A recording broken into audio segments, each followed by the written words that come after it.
ভারত আমাদের প্রতিবেশী, সবচেয়ে বড় প্রতিবেশী, আমাদের বন্ধু। আমাদের যুদ্ধের সময় 1971 যুদ্ধের সময় আমাদের সহযোগিতা করেছিল। আমরা ভারতের কাছে সবসময় প্রত্যাশা করি যে ভারত বাংলাদেশের মানুষের পাশে দাঁড়াবে। কোন একটা বিশেষ রাজনৈতিক দল আওয়ামী লীগের সঙ্গে পাশে দাঁড়িয়ে সে বাংলাদেশের গণতন্ত্রকে ক্ষতিগ্রস্ত করবে না, এই কথা আমরা প্রত্যাশা করি তার কাছ থেকে।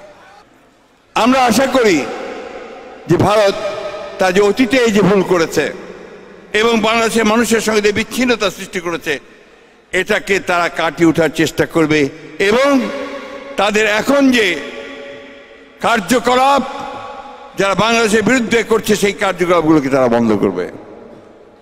আমাদের খুব কষ্ট হয় যখন আমরা দেখি অহেতুক মিথ্যা অপবাদ দিয়ে মিথ্যা কথা বলে বাংলাদেশের মানুষকে আবার বিপদে ফেলার চেষ্টা করা হচ্ছে।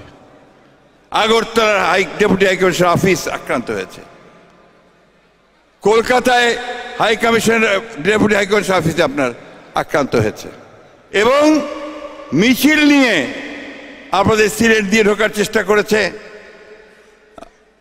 বেনাপোল দিয়ে ঢোকার চেষ্টা করেছে। এটা কোন ধরনের বন্ধুত্ব? এটা কোন ধরনের প্রতিবেশীর কাজ?